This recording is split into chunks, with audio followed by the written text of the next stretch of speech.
Mga kada kamakailan po ay naglabas ng pahayag ang Restaurant Owners of the Philippines o Resto-PH kung saan sinasabi nila ang widespread abuse ng mga taong gumagamit ng disability IDs dahil wala naman silang napansin or wala naman silang napansin na kapansanan at para lang daw ito maka-avail ng discount. Ang tanong, paano ba nakakakuha unang-una ng PWID ang isang taong wala namang disability? Ano ba ang sinasabi ng ating batas pagdating sa pagpeke ng ID ito? Ang mga katanungang yan ang sasagutin ng ating bisitang abogado sa Legally Yours, si Attorney Jean Luz Castillo Ananda. Good morning po, Attorney. Good morning. Good Welcome morning to Kada Umaga. So, yun na nga, Attorney, umaaray na nga yung Resto-PH kasi parang sa kanilang pananaw, napakadami na ng humihingi ng discount dahil sa dala-dala na lang mga PWIDs. Paano po ba nakukuha tong mga PWIDs, PWD-IDs na ito? Opo. Miss Pia, ang PWD-ID po ay pwede po siya makuha sa LGU, dito po sa ating City or Municipal Social Welfare Development Office. Ngayon po, madami po kasing malawak po yung scope ng PWD under the law. Meron pong apparent disability. Dito po yung kita mo kagad na meron po siyang disability like yung putol yung kamay or yung may polio, yung mga ganun po. So, wala pong problema doon. Kita po kasi kagad. Ngayon po, ang batas din po kasi nagbigay ng mga non-apparent disabilities. So, ibig sabihin po, hindi po siya obvious sa mata. Hindi observable. Yes, opo. So, ano, katulad po ng ano? isa nga po dito yung psychosocial disability. What does it mean, Attorney? When you say you have a psychosocial disability? Opo. Ito po yung in relation po ito sa ating mental health? Yes, opo. Like, for example, ito po yung may mga bipolar or yung may mga schizophrenia or other personality disorder. So, sako po siya ng PWD. And another non-apparent disability din po is yung behavioral disability, like kung meron pong pasok po sa ASD or ADHD, they can avail of the PWD. So, ito po, hindi din po ito apparent or ito po yung tinatawag na non-apparent.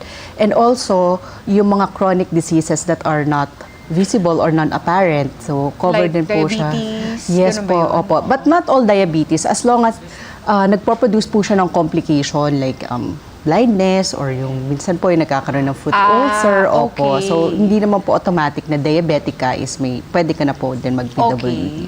And also yung mga rare diseases and also yung mga hearing impaired, yun po. So, yun po hindi din po yung mga obvious na disability, but they can avail of the PWD. So ngayon po, paano po itong makakuha? Correct. So, opo. How do I prove? Yes. Especially if it's not apparent, Yes diba? po, opo. So for apparent, padali po, kung sino po yung issuing officer, pag pumunta po dun sa local Social Welfare Development Office, kung sino po yung issuing officer, pwede po siya magbigay ng Certificate of Disability kasi po, kita naman po Which officer of the barangay is this? Ito po yung Or sa social local government? City or Municipal Social Welfare Development Office po. Opo. Tapos pwede po silang kumuha sa health officer po ng kanilang LGU. Opo, Okay. So if it's non-apparent, what do I have to present in order to prove that I really have a psychosocial disability Opo. like being bipolar or being in the autism spectrum? Yes po. So for non-apparent, ito po yung kailangan na Certificate of Disability from a specialist po. So from a physician who has the expertise in determining or assessing that particular So ailment. kailangan meron Opo. din silang parang medical certificate Yes, from a physician. Yes po, opo. Okay. So yun po yung main na requirement po for availing a PWD ID, especially for the non-apparent. So, kailangan po talaga from specialist or physician. So, yun po. Okay. Kasi hindi natin alam kung masyado bang malawak, kung kaya't napakadami Yes, ang opo. nakakapag-avail ng discount that is causing a restaurant industry Yes, to opo. ano talaga to appeal na baka how about ano po yung is it easy to to spot a fake PWD ID, attorney? I think that's where the problem is kasi sobrang hirap po Marami talaga. rin bang Opo. namemeke? Opo, wala po kasi itong, unlike yung for money, di ba, meron pong specific paper. Yes. Or For driver's license or for passport? For passport, yes. Meron parang Yes, opo. hologram Yes, something opo. di ba? For Na mahirap. PWD, wala po talaga. So, Okay. Do we have mahirap a po. sample? Can we show kung gaano siyang saan siya? Ayun. Can we have it on the LED para we can see it? So, ito po yung totoo. So, this is how it looks. It's a PVC card siya. Aha. So, front and back. Ito yung front nung fake Ito yung front nung fake. na nabibili. Ito yung front ng tunay. So, kulay pa lang magkaiba na, ganon? Hindi, may barangay na ganyan na style. Kasi walang standard. Yes, no standard iba-iba. PWD ID.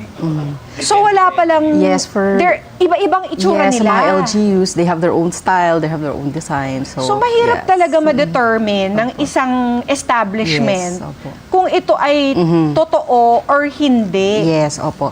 But pwede po nila itong i-verify sa DOH website. Meron po doon ID verification wherein mag-log lang po sila doon, punta sila sa website and then i-input po nila yung PWD ID number. Opo. Yes, So, pwede let's po say a nilang- restaurant can do this themselves. Yes po, opo. Pwede nilang i-double check sa DOH. Yes, opo. Pwede po If nilang... indeed this person is registered as having a disability. Yes, opo. Oo. Although under the law, Miss Pia, yung mga restaurant owners or mga establishments, hindi po sila obligado to verify.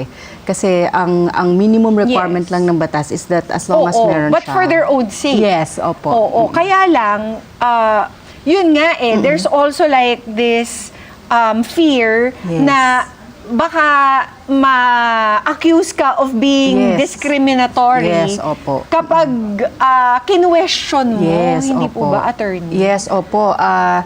Siyempre, parang hindi naman tayo medically inclined to determine. So, ang hirap din talaga sabihin as a business owner kung hindi siya entitled. So, ano po yung possible consequence para dun sa isang establishment kapag, let's say, they question an individual kung totoong meron silang disability or not? Yung for questioning, wala naman po. Pero if they deny the privilege Okay. dahil lang may suspicion sila. Oo. So under the law po, any violation of any of the provisions of the law, meron po yung corresponding penalty. So pwede po silang ma-penalize kasi they denied the privilege to a PWD. And yun nga, ang mahirap lang nga po, it's hard to determine nga kung And this is nakasaad talaga sa batas to. Ano Yes. pong batas yung nagpo-protect sa mga Opo. PWDs? The PWD law po, meron po siyang tatlong laws na po yan. Yung the original, the Magna Carta for Yes. PWDs, and then meron na pong amending law, and then the expanded PWD law po. So, nandun po yung penalty clause po for violations po ng PWD law. Okay, so ang isang establishment na hindi makapagbigay ng pribilehyo doon sa ating kadang may disability, ano po yung consequence, yung penalty for them? For violations of any of the provisions of the PWD law, so meron po yung corresponding fine and or, so pwede pong fine lang, pwede din pong may kasamang imprisonment. So ang fine po ranging from 50,000 to 200,000 and ang imprisonment po nito ay pwede pong from 6 months to 6 years po, depending po kung pang ilang violation na po. Kung kaya talagang no questions asked, ibinibigay na lamang. Okay, attorney, yung ano naman po, yung ma-discover na nameke ng ID, ano naman po yung possible penalties for them? Under the PWD law po, meron din po doon na penalty for any person who abuses the privileges of the PWD. So doon po papasok yung mga namimeke. So pwede po din silang ma-penalize. Ganun din po may corresponding fine and imprisonment din po for those who perpetrate po yung mga fake PWD IDs. In your opinion, attorney, what needs to be done para naman malimit yung pamemeke na nangyayari at pag-abuse ng mga benefits for PWD sa ating lipunan? In my opinion, Ms. Pia, I think siguro stringent assessment of the availment of the PWD ID. So, doon pa lang po dun sa grassroots, yung sa mga nag-a-apply po ng PWD. Although, ang kailangan lang naman kasi is medical certificate. But, siguro if we can, if the law can add additional requirements para lang po talaga na mas mabigay yung kung sino po talaga yung deserving. And also po, yung sa ID, kung pwede din natin siyang gawing mas uniform and mas may, like yung may barcode, may QR na parang automatic na lumabas sa registry ng mga PWD so that yung mga establishments can easily determine nga. So, yun. Maraming salamat, attorney. Your final message na lang po sa ating mga kada. So mga kakada, maganda po talaga yung layunin ng PWD law kasi ang ating mga PWDs or yung mga kababayang may kapansanan po ay talagang hirap din po sila sa buhay, hirap din silang kumita dahil nga po meron silang hadlang dahil sa kanilang kapansanan. So wag po natin sana abusuhin yung pribilehiyo na binibigay po ng PWD law. So tandaan po natin na ito po ay may katumbas na parusa. Kaya wag niyo na pong tangkain. Tama. At saan ka po pwedeng ma-reach ng ating mga kada, attorney?